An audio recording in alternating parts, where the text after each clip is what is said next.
Is there a prompt? There are 6 emergency exits. Hello, everybody. This is Ron, your captain speaking. We are currently 30,000 feet in the air, and we haven't even left the airport. We just lit the joint. Just kidding, a little pilot humor there. We like to have fun. Our destination today is Casablanca, Morocco. So everyone, sit back, fasten your seatbelts, and prepare for takeoff. We will be arriving in 6 hours. 7-footers gang, what is going on? We are back. It is Jarod and Jenna here. What's going on over there, Jarod, in the midst of this snowstorm that the East Coast is getting? I'm staying inside. I mean, I was staying inside anyway. We were still in a pandemic, but definitely inside, not messing around in this 2 feet of snow. But, it is nice to see the kids sledding nearby out my window. I'm like, they're having a good time, enjoying it. I was actually asking somebody the other day, I'm like, if you were virtual school, how you having snow days? Like, how's that work? But seriously. But you got them. So, kudos. Dang, good for them. Yeah, I've been inside for the most part. Got my groceries on Sunday, knew it was coming, but we doing good over here because There's a lot to talk about Indeed. in the NBA, or as you like to call it, the association. Yes. The association. Well, guys, we're going to piggyback off a topic that we talked to you guys a little bit about last episode. The pandemic AllStar Game that was rumored to be happening. Now the talks are getting even further, and it's progressing a little bit here. Now, ESPN is really reporting the same thing we told you guys last week, but more firm reports with more sources saying that it's leaning towards a possibility of it happening for real. So, yeah, I don't know what's going to happen, but the new details that we do have, you guys know we told you All-Star break is March 5th to the 10th. So on the 7th, the NBA and the NBPA want to have the All-Star Game at State Farm Arena in Atlanta. Now, it's going to be a single-night event, and it's going to encompass the old-school East versus West style conference game, and then a skills competition, sources told ESPN.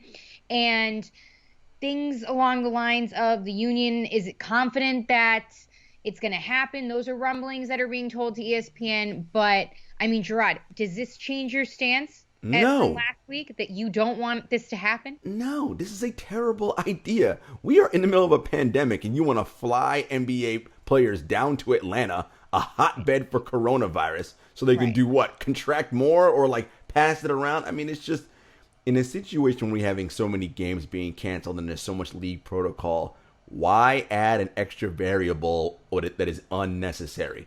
Just skip the All-Star Game. And I get it. It's about money, I'm sure.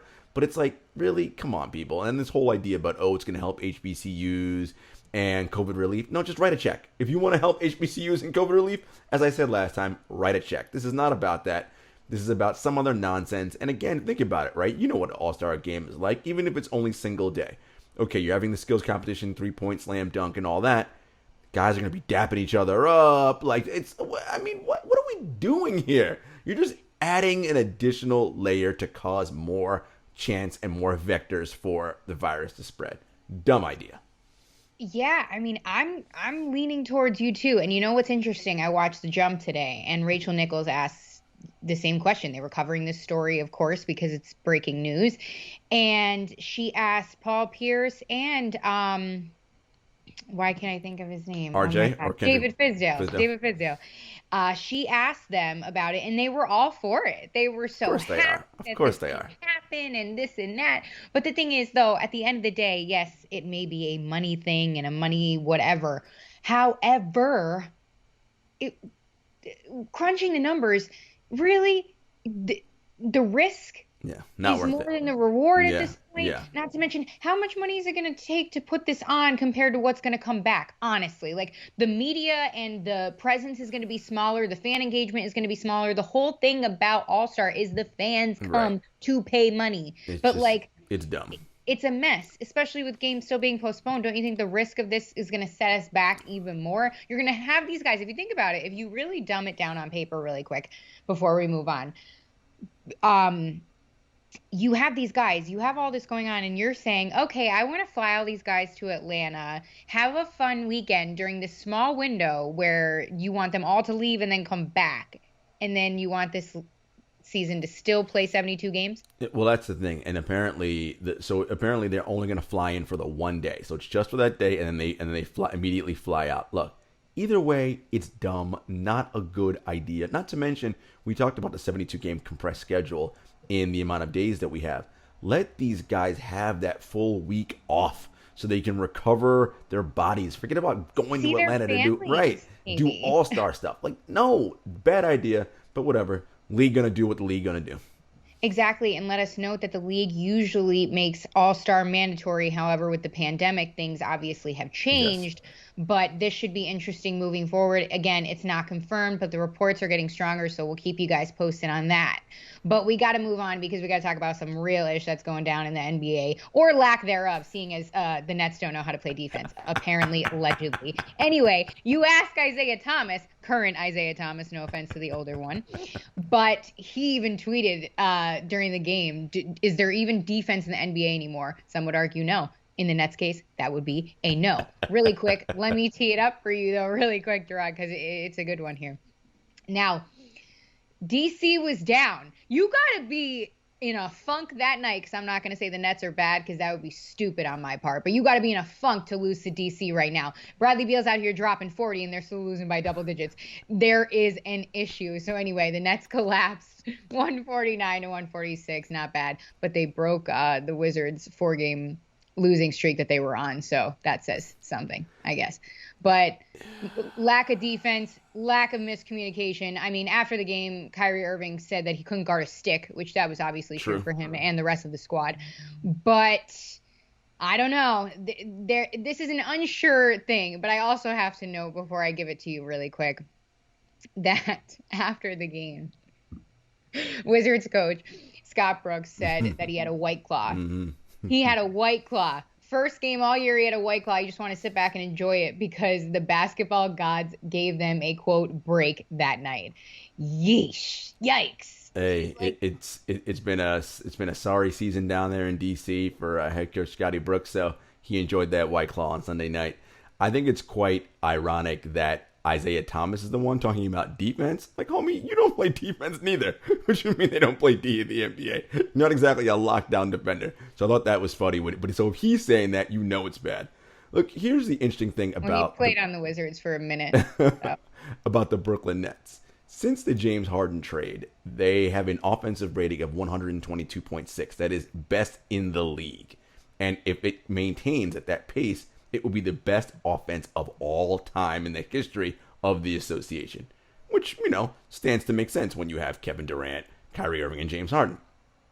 Conversely, since the James Harden trade, their defensive rating is 119.9. That is worst in the league and would be the worst of all time in the association. It is, we know what it is. And just for people, the casual fans at home who may not know, what that basically means is 122.6 on offense means per 100 possessions, that's the amount of points they score. On defense, per 100 possessions, that's the amount of points they give up, right? It is horrendous. And the thing about the Nets that is problematic is it isn't as though they don't have the disposition. The players they have the ability to play better defense. They're just currently not doing it. We were just on the pregame call for tonight's game, and I was talking. It's called having offensive privilege.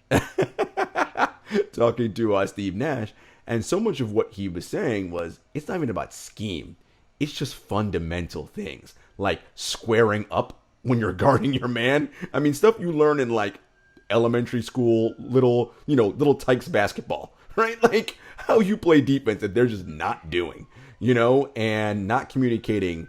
It's just, and, not taking pride on one-on-one defense. And Kyrie did say after that game he couldn't guard a stick. He was horrendous. They could not contain dribble penetration. And, when you have that situation, you're not going to be able to win the ultimate prize. Clearly with that offense, they're going to win enough regular season games, and they're going to advance to the playoffs. The problem for them is, are they going to be able to string together enough stops? Because in the playoffs, you know that. Your offense is important, but you got to string together stops. This team has not shown the ability to do that consistently. They do it in moments. They had moments against Milwaukee, moments against Boston to start the season, moments against OKC in one of their most recent games. They show moments. But if you want to be a championship team, it has to be consistent. In the history of the NBA, No team has won the title with a defensive rating outside of the top 10 in the past 10 years. So this team's got some work to do.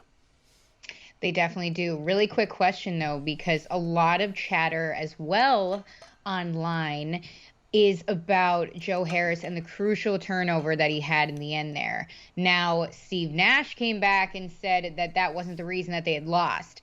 However, how crucial do you think that turnover was? And do you think that the horrible defense of the entire game surpasses that entirely? Yeah. So it's so funny, right? When we watch sports, we try to drill it down to well, you lost because of this one thing, right? Right.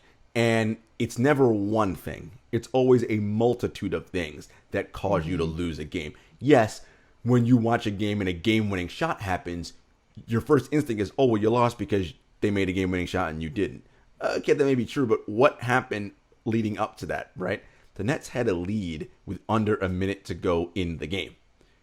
So, you know what I mean? That piece, that one bad pass should not have been the reason. Steve Nash could have called a timeout, advanced the ball to half court. So many other things could have been different. But Nash also said, and to fundamentally go back, Joe Harris knows this, and he said after the game, it's hard not to feel like, oh, that was on me. And yes, that was a bad play. However, they were horrendous as a team defensively. Horrendous. Giving up 40-plus points in the fourth quarter alone. That's just, what are you doing? That is not winning basketball, right? So, okay, yeah. Joe Harris, you made a bad pass, but, the team as a whole, y'all were like Swiss cheese, worse than Swiss cheese. Because at least Swiss cheese, it's, there's still solid parts in there. Y'all weren't even that. Y'all were nothing. Y'all were just nothing. It was like air, layups. Guys were just laying ups with no contest. So, that was a bad pass by Joe, no doubt. But that singular point, not the reason. Just like TLC missing the layup at the buzzer, that singular point, also not the reason.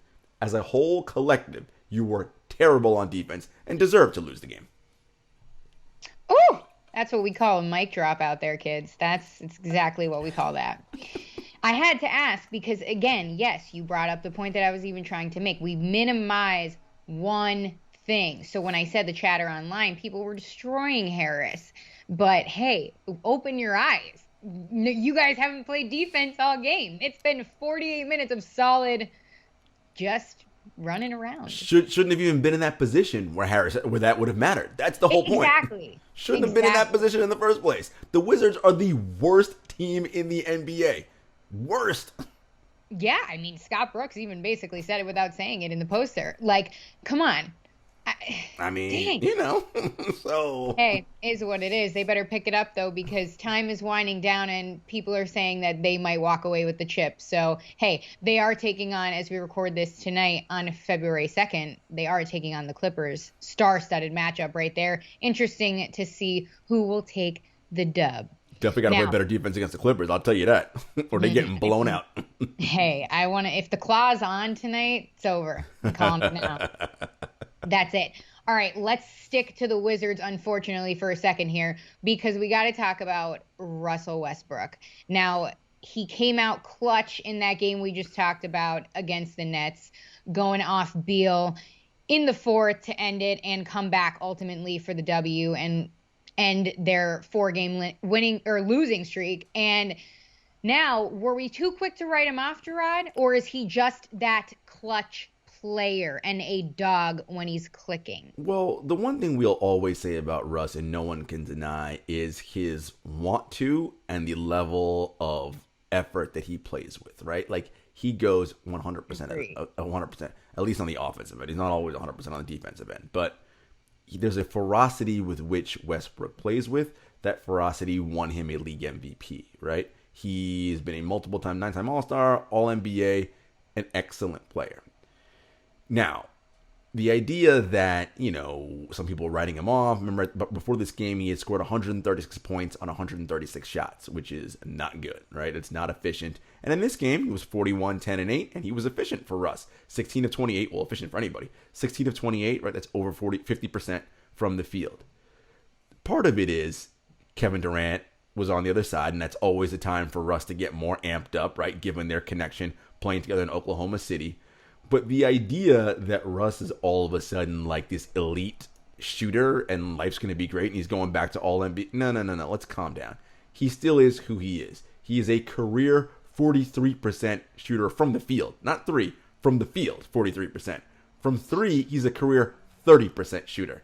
I don't automatically see that that's going to jump up to like 38 or 40% this season. Even though as it stands right now, he is shooting 36%, the highest of his career, but small sample size. Let's see how this goes the rest of the season. Look, Russ there's a reason why he's been traded twice in the last 2 seasons, okay? He's got 3 years left on that deal, including a player option, for well over $40 million a year. There's going to come up, I think it's kind of already here, where the amount of money that you're owed to him for the return you're getting, not worth it. And again, I've made this point before, and I will make it again. In Russell Westbrook's non-Kevin Durant life, he has made it past the first round 1 time. That was last year next to another All-NBA player in James Harden, right? And it took him 7 games to do it against the Oklahoma City Thunder. So my point being, while Russ stuffs the stat box with his triple doubles, we have seen over a litany that doesn't necessarily mean and equate to winning come postseason time. So here's what it is. Big facts. The thing with that topic is Russ makes us talk about him in that way because he's not consistent. He's a wild card. Is he a great player? Of course. But can you predict if he's going to really go out and have a great night like you can a handful of other players that people would argue he's in that category? You would do. He is the kind of player that will shoot you into and shoot you out of a game, right? When he's hot, he'll win you a game on both ends of the floor like he did against the Nets on Sunday night. Mm-hmm. But we have also seen countless examples where he will pull up for 3 and he's bricking and missing shots like crazy and will shoot you out of games and turn the ball over. Right? That's who he is as a player. And, so when you reap the rewards, you're also going to have a little bit of the downside with that as well. Very true. Very true. Okay. We got to move on and talk about the movement. Have you heard about the movement that's going on in the NBA? And I'm not, clearly you can sense the sarcasm in my voice, so I am not talking about actual serious movements that are going on, which are very important at the moment. I am talking about a little more miscellaneous movement going on within the NBA, which, for the casual fan, you guys heard of the Free Britney movement? There is now a Free Bradley Beal movement. Yeah, it's been officially started by people online, and I don't disagree. He needs to get out of DC. However, he apparently doesn't want to leave and is playing, not even playing, but he's, showing the card that, okay, I want to win here. I want this, I want that. But I'm a little frustrated with how this whole thing is being portrayed within the media. Get it. Totally get that. But this is what happens. But then again, if I'm Bradley Beal and I signed a fat check to be there and ran around with the DC flag, I'd probably play that card too, because I would be like, hey, I'm not going to get trolled. I might as well get trolled for, doing what I do, but we're still losing. I mean, to put into perspective, he's literally dropping 40 a night and they're losing in double digits. It's problematic. So here's what I'll say about that. And actually, I have a little bit of a not a bone to pick, but a little pushback with you. So I know that online, you're very big about Bradley Beal needs to be an all-star, right? He's leading the league in scoring. And okay, he's leading the league in scoring, but that's not translating to wins. So, right? You generally get rewarded, right? when you're playing well. Now, I can't believe you just called me out. I'm not saying that Bradley shouldn't be an all-star. Maybe he shouldn't be an all-star starter, right? But he should be an all-star. Now, okay, what about the fact that he hasn't even been nominated for a Conference Player of the Month? Well, because Conference Player of the Week and Conference Player of the Month, you have to win the games. Yeah, you score, you can have a lot of stats, but you have to win games too. And all the stuff he's doing, you ain't winning no games. So This is exactly, you're proving why we need to free Bradley Beal. You know what, Jarod? Thank you. Thank you for calling me out. Add it to the list, team. And when I say team, I mean my free Bradley Beal team members online. yes, so we have like NBA Twitter and like people wanting to get Bradley out of DC. Look, the Athletics Fred Katz, Wizards beat writer, talked to Bradley about this. Bradley, and I've heard from sources around there as well, Bradley has no desire to leave the Wizards. He is obsessed with the idea of being a one franchise guy, a la Tim Duncan, a la the late great Kobe Bryant. Like, there's something about that he really finds appealing. The problem, of course, is the franchise he's with is terrible. The Wizards stink. And I don't know where their recourse is to get better. Now, of course, losing Thomas Bryant to injury for the year is going to hurt them, as it did. Rui Hachimura is young and developing. You got Davis Bertans. You have Russ, who, we're not really sure what that is. Like, you have Denny Avila. You got some young guys, but overall, Bradley's playing at an all-NBA level, but the talent around him is not rising to that level. Now, is some of that on Bradley? Maybe. Is some of that on Scott Brooks? Maybe. Is some of that on Tommy Shepard, GM? Maybe, right? It's everything. There's never only one place to go for blame to go around. The other piece about this, too, is the Wizards have no desire to trade Bradley Beal, so they say. So, I mean, the issue is that once the Harden domino fell and he moved, Bradley was the next guy. So it's like, it was like, we got to get Bradley out of here. And there's some attractive places where he can go. He would fit in well with the Denver Nuggets. He gets on Denver. They all of a sudden, like, now it's like, okay, the two LA teams and Denver. Now you're talking about something legit there. He, of course, would fit in well with the Warriors. He would, of course, fit in well down in Miami with the Heat. There are a number of places where he would fit. He would fit in Philly, right? But the question is, if you're Washington, if I'm giving up an all-NBA caliber player in Bradley Beal, what am I getting back in return that makes it worth it for me? And that's what they have to ask themselves. That's a great point there, too. Oh, man, I could really see him filling in those Klay Thompson shoes in Oakland. But, again, Bradley Beal he's wearing a franchise tag right now. So, again, you go somewhere else, you're a different kind of guy. So, which I don't think he'd have trouble adapting to that anyway at all. But interesting. Very, very interesting. I was going to make another point, but I just sadly can't remember it. It's all good. God damn. Hashtag free Bradley Beal. Hashtag literally, please. I'm just begging everyone. Just think about it. Just think about it, okay? Man. Just really think about it.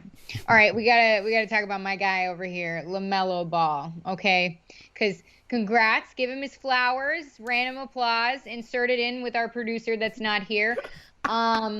He had his first NBA start with Charlotte in a win over the Miami Heat, the reigning Eastern Conference champions. So great start to the start of his starting career. And it's a lot of starts. Things seem to be really cooking with him and gelling very well in Charlotte. And I think it's an interesting team that he's with, obviously, hence the great Michael Jordan. But I don't know. I like it. I like the fit. The fit seems to be working. A lot of people said he had high bust potential early on. Hence. I will say LaMelo has pleasantly surprised me thus far this season. There's still some, he's young players. Of course, there's still areas of where you need major improvement. He's still not a great shooter, clearly, but it's not just that the passes are flashy. They're excellent passes. Passes that maybe only people like LeBron James can make. He's making really, really excellent passes out there, and he sees the floor pretty well for a young player. Again, lots of his game that needs to develop. Look, the injury to Rozier right now, that opens up a spot, right, and gives him the opportunity to start. Excuse me. And so more and more opportunity for him, I think, is good, and it gives Charlotte a chance to figure out who and what they have, right? And is this the guy that's going to be the franchise cornerstone? That's what they hope when they picked him, obviously. But when we see him in more minutes and starting, is that going to unlock more of his game? Charlotte's an interesting team. They're not very good, but they're plucky and they're young. They're a bit of a try-hard. Having Gordon Hayward, helps them, gives them some legitimacy. But look, I think this is a good move, and I think you'll see that LaMelo will hold on to this starting position, and that'll then leave either Terry Rozier or Treveon Graham as potential trade options come the trade deadline. Like that, also have to acknowledge that our guy Malik Monk had a career high 36 in that game. Hasn't been getting a lot of time, but managed to shine because of Rozier's absence and really, really shine. I mean, 3-pointer with 16 seconds left. The kid had a good game, and he's another one. He's another one. He was a part of the viral video. Remember when Michael Jordan was yelling at him from the sideline because he went out in his sweatpants or something on the court, and he's like, "What's the matter with you, you idiot?" Basically, it's the funniest video. Look it up if you haven't seen it. It'll be the best couple minutes of your life. All right, we gotta give you guys a little surprise here because it is the return of the famous segment of the 7-Footers Basketball Podcast, our favorite pastime. What's up with? Guys, if you don't remember, we pick a slew of topics that are hot and hilarious in the NBA headline news, and I tee it up really quick, and Jarod gives an incredible hot take that's probably a soliloquy, philosophical fucking quote. Philosophical? Is that where you're trying to go? I had it, but I said Terry Rozier's last name and a couple other complicated things that got to me. But yeah, I'm going to set that up for him, and then he's going to give us something philosophical to say. There you go. Boom, I said it. All right, let's talk about the Dallas Mavericks here because they have the worst three-point shooting team percentage in the league right now. They're coming off a 1-point loss to the Suns after Booker drained an awesome shot in the end there. And what's going on with them? Are they too quiet? We're talking about Luka Doncic, who we said was going to have an MVP caliber season. What's up with the Dallas Mavericks? I mean, and they had a foul to give in that game, by the way. Damn it. I mean, they're not playing well right now, right? 21st in offensive rating, 19th in defensive rating, right? That's, 21st, you're bottom third of the league. 19th, you're right above bottom third. I mean, they're not playing well on either side of the ball. Luka came out recently and said it's playing like we're not caring out there, and all of that. And look, I'm a Luka guy. Everyone knows that. The talk was preseason he was an MVP candidate. Well, when you are an MVP candidate, it is your job to lead your team, not just in stats, but in everything, right? In attitude, in demeanor, in rallying them together. People often have their issues with LeBron James and how he leads, but it gets results, right?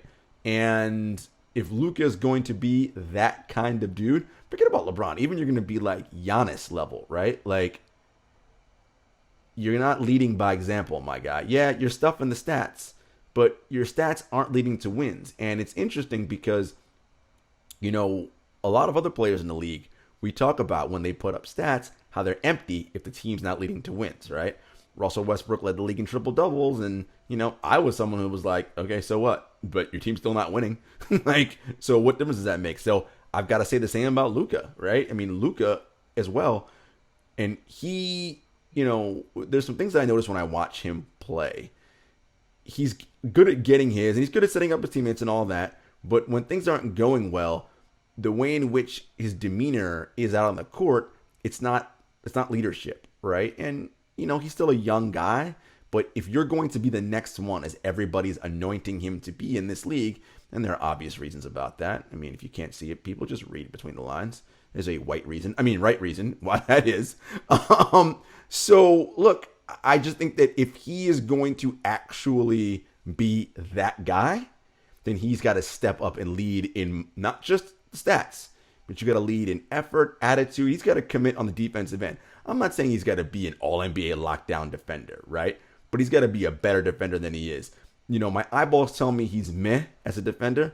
The advanced numbers when I looked into it tell me he's average, right? He's below average as a defender when his guy's spotting up. And that's mainly because he leaks down so he can grab rebounds, right? Because he wants to push the break.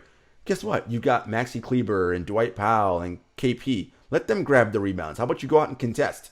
He'll get the ball to you. Don't worry. You'll get the ball.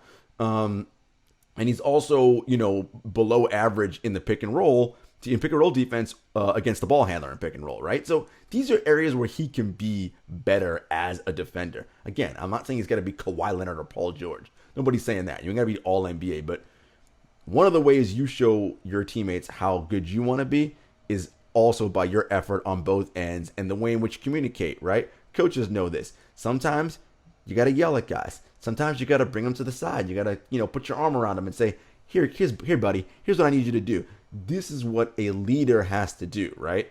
And again, if he's going to be that dude, this is what we expect of him, right? And he's got to start developing those skills and learning that. Again, year 3 in the league, still young, all that. But it's time now, right?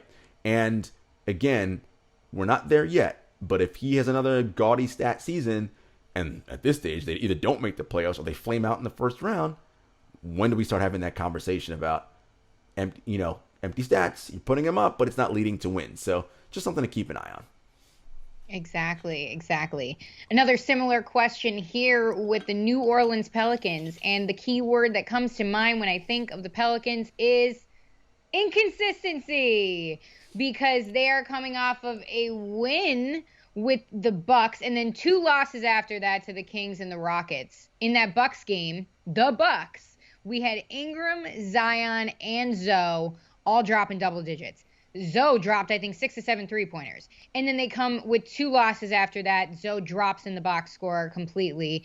What is going on with the Pelicans? They're inconsistent AF, as the kids say, and it's not looking good. Now, last week we told you guys there's premature talks and rumblings of they're looking to shop Zoe around and hop on the trade market heavy. But what are you hearing? What are your thoughts? What's up with the New Orleans Pelicans? I mean, it's like you said, it's inconsistency, right? 18th in offensive rating, 24th in defensive rating. It hurts. It hurts. And when you look at the pieces and everyone who's there, you see how, look, what are you guys doing? Are you down for this rebuild?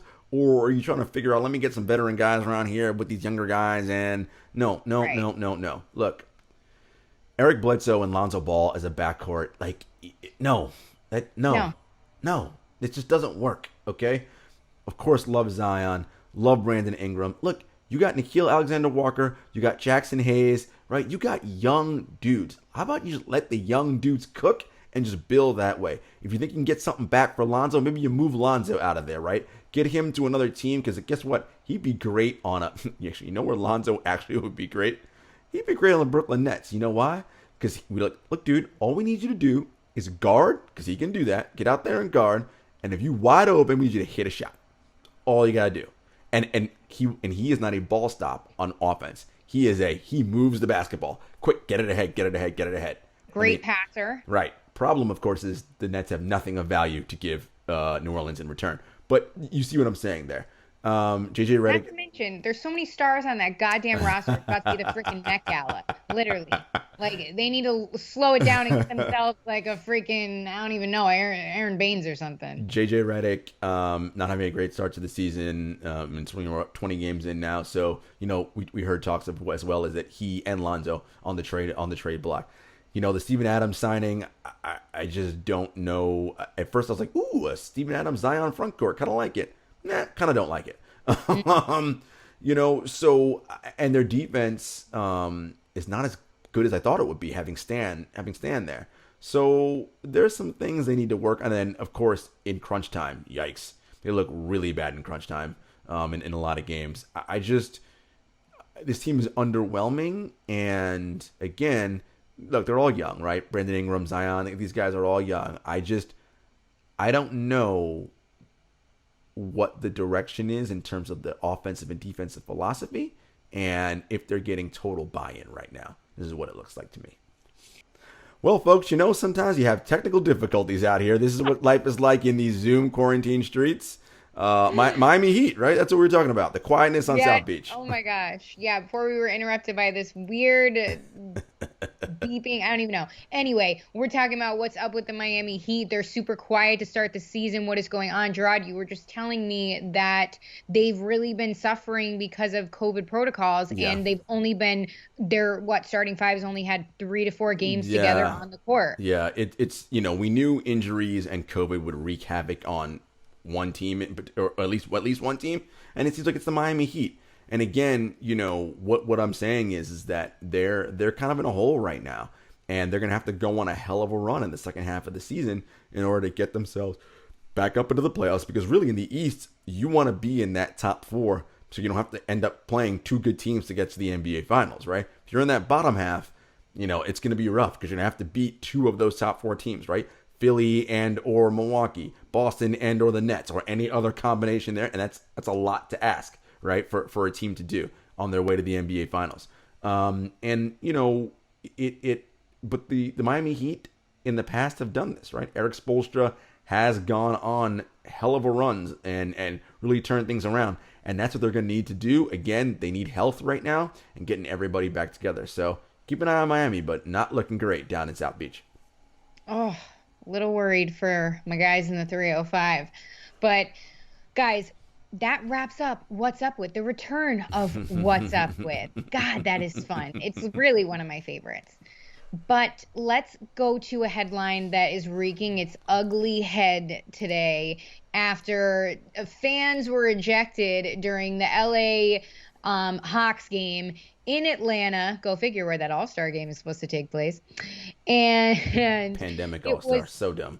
Fans who were heckling LeBron James, it's unclear exactly what was going on, but a woman, a blonde woman, made a little bit of a scene, claimed she was defending her husband, who got into it with LeBron James. Her name is Juliana Carlos. That's irrelevant. But LeBron comes out after the game, and he handled it on the highest road possible and basically said, we as grown men, him and the man, handled things, and things got out of control. People probably had drinks in them, but he is glad to see fans in the stands. As you guys know, Atlanta is one of the few teams that is allowing a number of fans in the stands, but it wasn't good. It was ugly, and the fans were ejected. There's a whole scuffle about it, made headlines. This woman has since apologized to LeBron James publicly in a statement and takes, quote, full responsibility for her actions, which included visibly cussing and other things. Removing her masks in the heat of the moment, she said, was wrong, and things of that nature. Again, we're not going to spend too much time on this one, but obviously we couldn't have not covered it since it's everywhere. But, I mean, what is your take on this? And I missed the most important part of the story. LeBron James tweeted after. Courtside Karen was mad because she was. Yeah, you kind of buried the lead there. Look, I don't even, as you said, I don't want to give this woman, and we're not referring to her government name. She is Courtside Karen. There is this idea that fans feel like because they pay for tickets, they can do whatever they want. Look, you can be good-natured and boo and do all that kind of thing, but there is a line you know better than to cross, and everyone knows what that line is. And I always say it. It's a line that what you would not say if you saw a person on the street, because it would get you punched in the face, all right? And that's it. Don't hide behind the fact that, well, I paid my money, and you're hiding behind the fact that you're in an arena and you can't do anything to me, right? That's what so many of these fans do. They're such tough guys, or in this case, tough gals, talking slick and saying stuff with their chest. Again, knowing that out on the street, you do no such thing, right? So it's stupid. It's silly. LeBron handled it well. Called her Courtside Karen, said, watch out, if Savannah was here, you would have really gotten it. So all fun and jokes, but, we got no time for people like Courtside Karen because all she wants to do is get her followers and her clout up. So later for her. Exactly. Moving on, because I have an update for you guys really quick. Little gossip hit right here. In the Montana Yayo, Malik Beasley, Larsa Pippen love triangle, there is new rumblings, and it is wild out in these streets, Jarod, because, as you know, this is still going on. He left his wife and kid Montana for Larsa and because this is so important.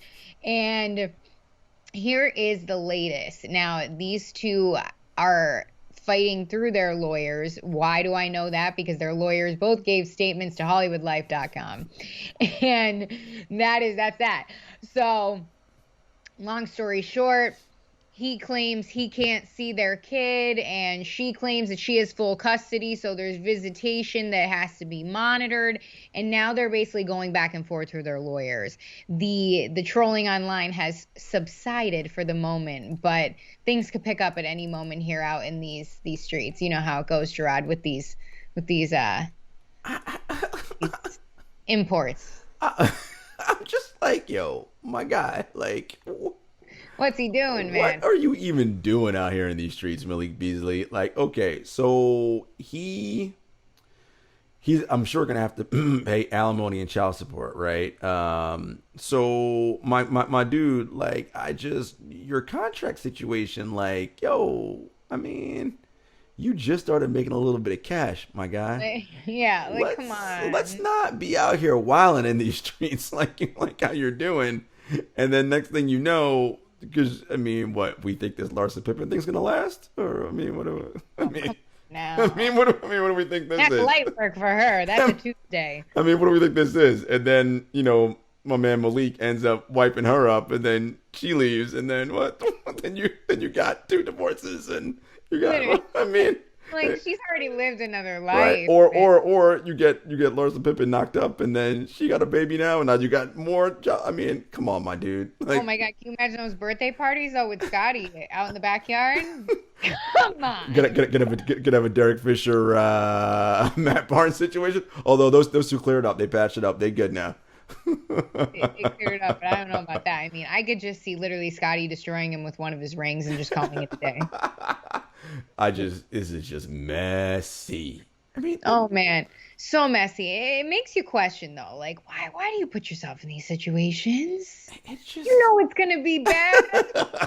There's no way in your mind that it does not cross at least one brain cell that this is so bad, like it's going to be bad. That's all I gotta say about that. And then to be like all over like the gossip rags, like TMZ, and it's just like, is this really what you want? Like, literally, I mean, people are passing around your divorce docs like Tic Tacs. Like, come on. and I mean, I got to imagine like your boys in the locker room got to be clowning you too. Like, I mean, it's Right, like, yo, bro, how's Larson the kids? Like, what? No, we gotta go to practice. Come on, we're talking about practice. I don't know, man. Yeah, Malik, you got to think through this a little better, buddy. We're available for some counseling and some Seriously, some I mean, sessions. my retainer is super low. Super low. Hit us You know up. where to find me. Hit us up, Malik. That's it. Please, Jarod, tell them where to hit us up. Well, before we go, I'm looking forward to tonight. As you mentioned, we got some exciting games. Clippers, Nets. Listen, Nets better come with some defense tonight, or else this game's going to be ugly. All right, like, guard, man. Like, just take. And it's not even about like, again, like being locked down. Just have some pride on that end of the floor and just like give a damn. Right? Like, that's number one. I think they're going to come out with that mentality though, because they know who they're it's the playing. Clippers. They know who they're playing. And that's a dangerous thing that they're doing, right? Where they play down to the opponent and then play up to others. Because, again, if you think there's some magical switch, as the Clippers will tell you, they found out in last year's postseason, ain't no magic switch, my friends. Like, there ain't no way around this. That whole thing about, like, oh, you just switch it on come playoff time. That is a myth and a fallacy. Not true. There is no magical switch. You do that, you get beat. Anyway, Grizzlies Pacers, also looking forward. Grizzlies surprisingly playing really well, even without Triple J. Them and the Rockets. Yeah. Throwing their name in there because they're surprising me this week. Dang. And the Pacers. James Harden's not there. And the Pacers, of course, doing well. Celtics Warriors are the second game on that TNT doubleheader tonight. We're seeing some Andrew Wiggins, dare I say, looking like a competent NBA player. Even better than. You said not easy. I'm saving you. I'm saving you from us going back and having to erase it when people try to troll our ass. Don't do it. And then this game is not as exciting because it's because the Wizards stink, but Wizards Blazers, because I want to see Russ versus Dame, because that's always exciting, because it's just there's just the level of trash talk between those two. I'm looking forward to that tonight. I'm just hoping they get into it playfully, of course, because I need a diss track from Dame, because right now his Hulu Stuck in your head. Oh my God, you should see me around the house or around the apartment. The girls think I'm nuts. They're like, you get paid by Hulu for this? I'm like, no. You're like, That Hulu. shit's just stuck in my mentals. We're happy to have a sponsor, though. Hit us up. Anyway, you know where you can find us, Hulu. Apple Podcasts, Spotify, YouTube, SoundCloud. We're everywhere. We're at 7 Footers Pod on Twitter, at 7 Footers Podcast on Instagram, at JS Hector, at Jenna Lemoncelli. And we will see you guys next week. Take care. Peace. Peace.